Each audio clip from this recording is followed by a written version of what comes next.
Pessoal, Supremos, o volume 2. Olha, Supremos ainda continua sendo legal e vai continuar. E a intenção não era essa.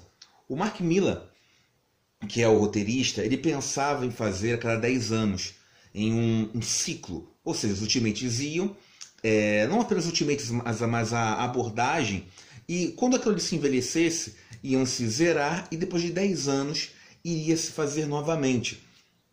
Só que o que acontece? Essa já é uma ideia antiga.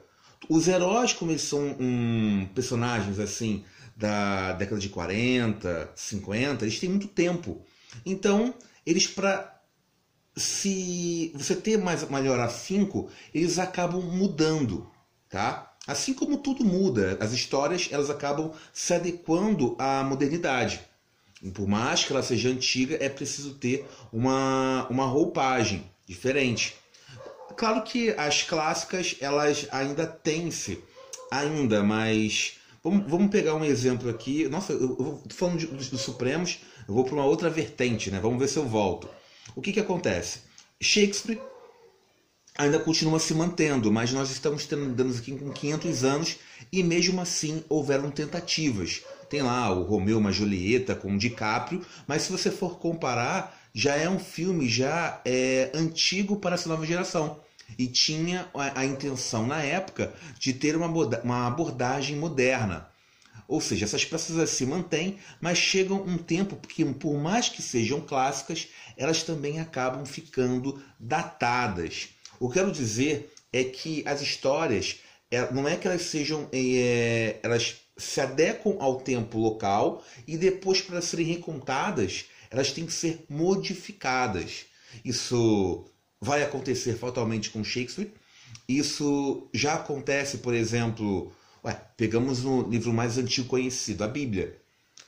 Meus caros, a Bíblia não é imutável. A Bíblia ela vai modificando, assim como a própria língua. Todas as línguas elas modificam através do tempo e espaço. Se você está falando aqui, você vai se distancia 40 quilômetros e você também vai ter uma adulteração. E o tempo ela vai modificando também. O ponto é que, voltando para cá, é que o Mark Millar ele visava isso. Só que ele visava fazendo com uma qualidade e de uma forma mais orquestrada e pontilhada. Ele faz os Supremos, que os Vingadores naquela época já estavam... Os quadrinhos em si, a Marvel passou por um grande problema nos anos 90, quase falindo, e depois com roteiros questionáveis. E quando ele aproveita a linha Ultimate para colocar na linha Ultimate os Supremos, que são esses Vingadores, que é ótimo, tá? Porque ele usa o ritmo, o que ele tinha feito anos antes, lá com Authority, tá? É o Brian Hitch, que é o desenhista, e ele como roteirista, eles simplesmente estão tocando o mesmo show, só que em um palco diferente. Uma coisa é você fazer no Authority, que depois acabou sendo pela Wildstorm, né, comprado pela DC, mas outra coisa é você fazer um trabalho na Liga da Justiça ou no caso dos Vingadores na Marvel. Dá mais ênfase. Se fosse fazer um outro paralelo, é quando você fosse jogar em um time de futebol em Ipatinga e depois jogar no Real Madrid ou Barcelona. É claro que a Wildstorm não é, e não estou falando mal do Ipatinga, só um exemplo. Mas voltando aqui, o volume 2 assim, ele é muito bom, mas eu considero o primeiro ele um pouquinho melhor, tá? O volume 3 eu nem... Só vale a pena mencionar o quanto é ruim. Se um dia vocês tiverem assim, quem não conhece, né, e está vendo pelo canal e eu quero saber como é que a história continua, não façam isso. Não vale a curiosidade. Você pode fazer, mas tem pessoas que gostam de se esfaquear ou se mutilar, por exemplo. Vai ser a mesma coisa. Então, divirta-se. Aqui a história para mim termina com a dupla criativa, com inspiração em alta. E por mais que já tenham algumas coisas que já ficam datadas e era um quadrinho moderno, mas isto é muito bom, é nata, é divertido e teve-se sim influência nos filmes da Marvel. Até o final, quando os Vingadores decidem acabar essa grande fase, né, de tantos anos, quase uma década de filmes, se baseia onde? No Supremos 2. É o final assim muito parelho, muito semelhante. Então, você tem algumas inspirações, como, olha o desenho, do Capitão América, ele saltando sem o paraquedas. E isso remete lá ao segundo filme do Capitão América. Isso é muito importante, essa invasão, que gera uma nova discussão aqui, né? Até quando os super-heróis podem interferir? Uma coisa é você combater um vilão colorido, vestido tanto assim, para ameaçar. Agora, ele invadir a soberania de outro país para você realmente retirar, é um papel de super-herói ou você está afetando drasticamente o status quo? É uma boa discussão. O Mark Millar traz um pouco disto aqui. Também tem outra. Aqui mostra-se muitas consequências. Se no volume 1, o Capitão América ele acabou tirando uma casquinha à la Nick Fury, ele agora está com a Vespa. E uma coisa é você conquistar, outra é manter. Em um relacionamento, se você tem uma diferença, por mais que você possa se juntar, isso não tem nenhum problema com uma pessoa mais velha ou mais nova, isso vai acabar acarretando algumas diferenças. Porque a mente, ela acaba sendo assim diferente. A sua geração, as piadas, ou o que você vivenciou vai ser diferente dessa pessoa. As gerações, elas são diferentes, elas são assim, têm as suas peculiaridades. Imagine então, se você tem 10 anos e você já sofre com isso, tanto para cima quanto para baixo. Imagine o Capitão América com a Vespa. A mente dele é na Segunda Guerra Mundial, então ele está aqui, ele vai considerar muito... Ele é um velhinho e ele vai achar tudo ruim, porque nós humanos tendemos a puxar as coisas para nós mesmos. As nossas mentes se adaptam, nós vamos falar, na minha época era melhor, na minha época não era assim, o pessoal era mais inteligente. Porcaria nenhuma. Tá? Cada época vai ter as suas qualidades e os seus defeitos, tá? E todos nós vamos tender a ficar porque nós somos apegados ao nosso próprio tempo. Faz parte, chega um ponto onde nós não conseguimos assim evoluir ou se tem-se uma diminuição. Temos uma dificuldade temporal. Por exemplo, os nossos avós vão ter assim uma maior dificuldade em utilizar a tecnologia. Você está colocando muito estigma, isso não acontece. A minha avó utiliza muito bem os meios, tá? Mas ela é exceção. Mas esse não é o exemplo determinante. Acontece em outras coisas. É a forma como você percebe a realidade. Você tinha uma própria percepção e você vai tendendo a ficar mais enraizado ao seu próprio tempo. E isso acontece aqui com o Capitão América. Então, ele com esse relacionamento, a gente tem dificuldades, tanto que isso vai explicar mais à frente numa volta talvez de relacionamento que ela tenha lá com o Hank, por mais que ele tenha batido. Aí você gera uma discussão tridimensional, né? Por que ela fez isso? Você está mandando logo o Capitão América. É só você comparar, volta para os filmes. Quanto tempo demorou-se para gostarmos do Capitão América? Porque ele é muito certinho. E às vezes nós queremos simplesmente o anti-herói ou o bad boy. Reclamamos. Mas se bem que aqui o Capitão América ele não é tão bonzinho, mas tem uma parte assim muito bela. Bom, a confusão aqui já começa quando o Loki surge. Ele avisa lá pro Thor, e através do Volstagg, o seu pai, o Odin, mandou dar um recado aqui para você. O seu irmão escapou lá da sala sem portas. Aí o Thor, não, eu já derrotei ele, vou derrotar de novo. Mas agora tá diferente. Aí ele não dá tanta assim importância, né? Vou até beber aqui meu copo de cerveja. Mas já começa a confusão quando vai embora. a realidade já ficou baralhada. Porque o Loki aqui, para ter chance com o Thor, ele tem o poder de embaralhar a realidade. Tá? Aí e vai fazendo mais confusões. Ou seja, no volume 1, o Hulk tinha matado lá mais de 800 pessoas. E o que é feito? Um golpe publicitário para desvincular e colocar o Hulk como ameaça. Só que todo esse tempo ele tá preso lá. É revelado que o Hulk ele pertence aos Vingadores e tudo foi um golpe. Ou seja, estão mostrando a verdade para afrouxar os Vingadores. Suspeitam do Thor, mas o Hulk é condenado à morte para poder limpar. Detalhe aqui como é que é bem feito o relacionamento da Wanda com o Mercúrio, né?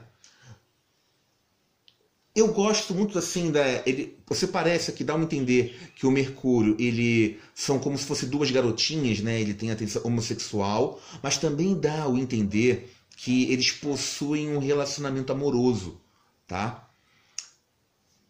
Qual que aí até mesmo dá uma brincadeira lá na frente. Eu vi você flertando com o robô, é isso mesmo? Já deixando como se fosse nossa linha, o Visão com a Feiticeira Escarlate. Só que o que acontece? Lá no volume depois, eles respondem isso e eu acho ruim. Algumas dúvidas têm que ser dúvidas. Você dá indícios, só que você não responde.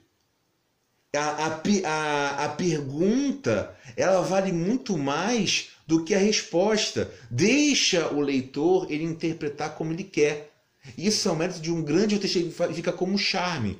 Você fica discutindo. Quando você responde, fica feio. Por exemplo, vamos à literatura. Machado de Assis lá em Dom Casmurro, se a Capitu traiu ou não. Ah, mas traiu, não traiu, traiu, não traiu. Se ele coloca assim um livro simplesmente como traiu, perde seu charme. Como muitos anos o Dom Casmurro não fez sucesso, porque todos pensavam na época que simplesmente a Capitu era devassa, traiu e acabou. Foi preciso o próprio autor bater ali no ombro e falar: ei, vocês estão percebendo de forma errada. Ele teve que explicar. Se bem que como você explica uma piada, já é porque a piada não está muito bem contada. Só que também tem outro lado. Às vezes o público é muito inepto. E no caso, não perceberam e depois isso tomou-se um eco, portanto que acaba sendo para muitos a maior obra nacional. Mas isso aí já é uma outra discussão. Nós estamos falando aqui de Supremo dos Vingadores. Só para ditar um exemplo de como você perde-se revelando. Tá? Algumas vezes você tem que dar respostas mesmo, mas outras fica-se ruim. Aí o Capitão América pula, vai lá enfrentar o Thor, a mesma coisa que aconteceu com o Gigante, só que o Thor é o Thor, o Gigante é o Gigante, que acaba sendo aqui o Hank Pym um dos personagens mais interessantes, tá? Você ri com ele a beça. E o Capitão América não consegue a resposta, ele só... Quer dizer, ele toma uma, né? Foi o Loki. Mas como é que o volume 2 ele começa a brilhar? Começa a brilhar quando ele está sendo executado. Vão executar ele com uma bomba nuclear. É belíssimo esse momento, tá?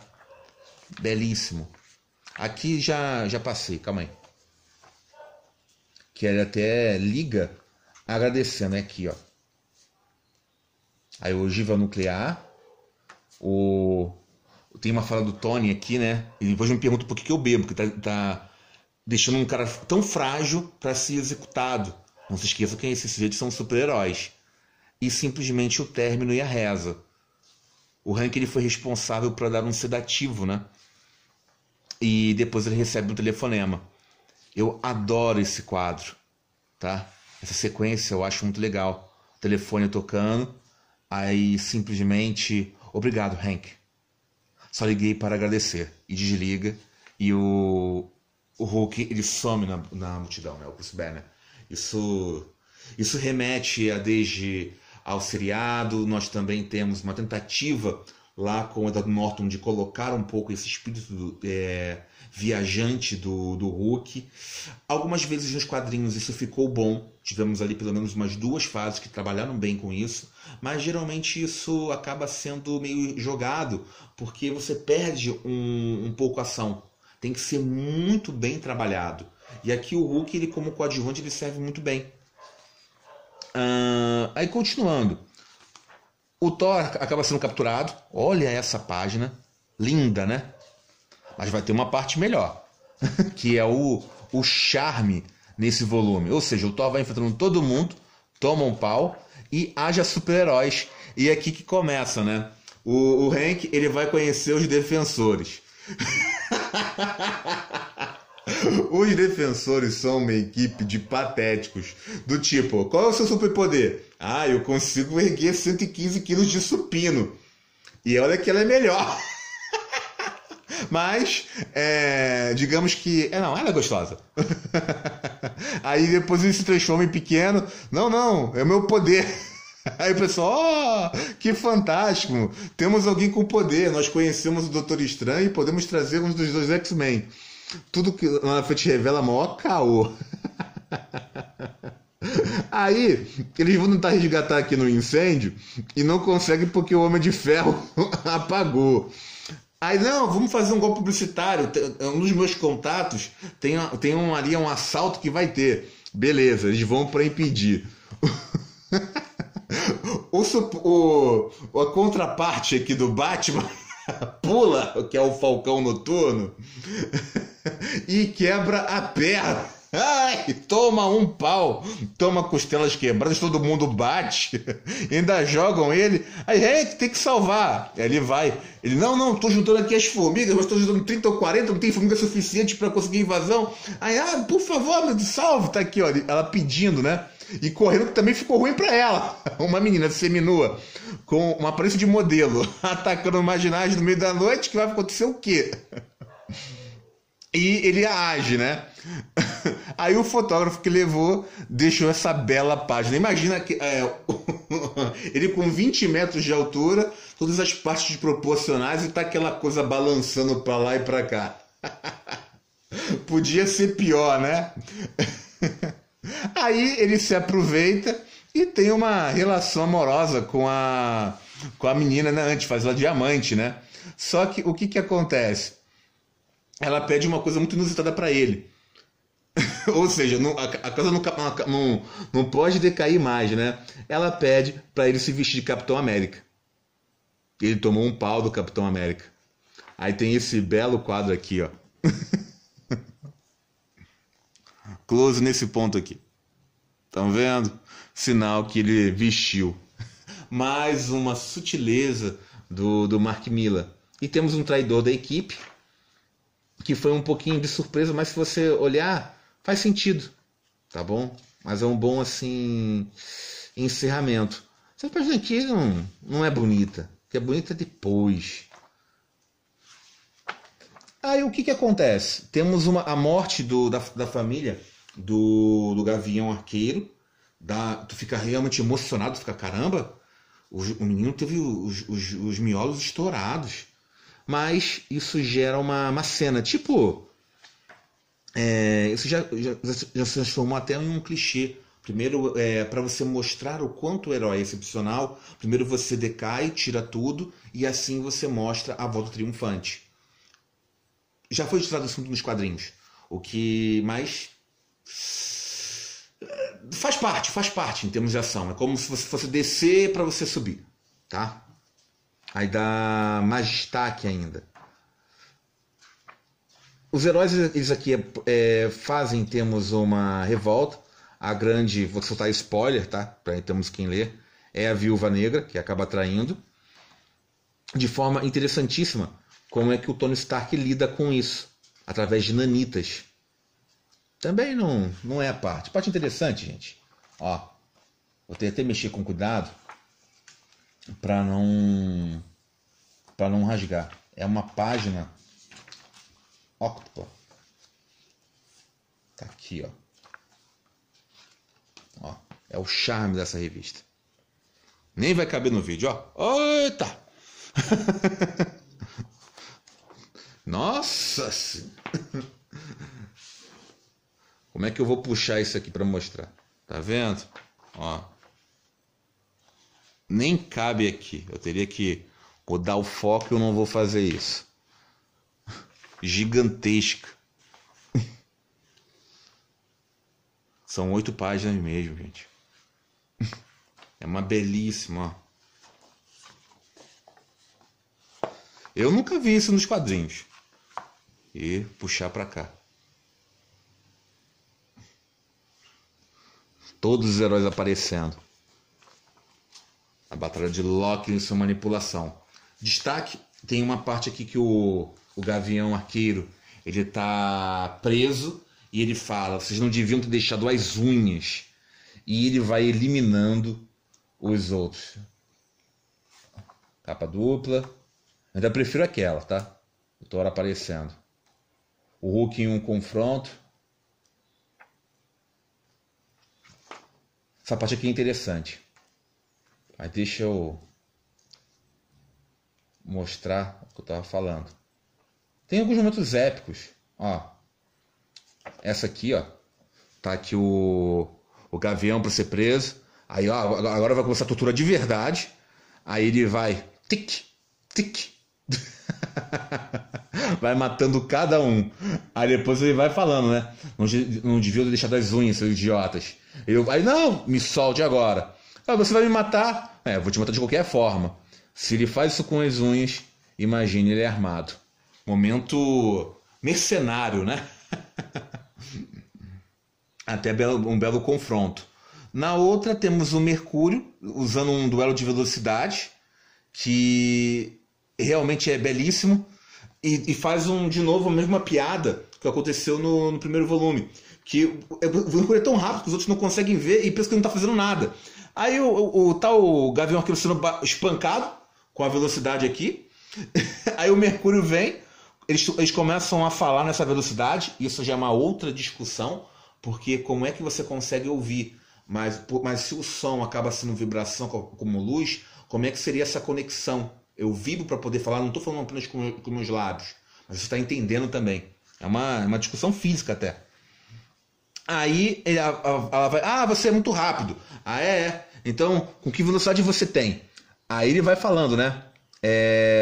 A que tipo de limites submeteram você em seu país? Mesh 5? Mesh 10?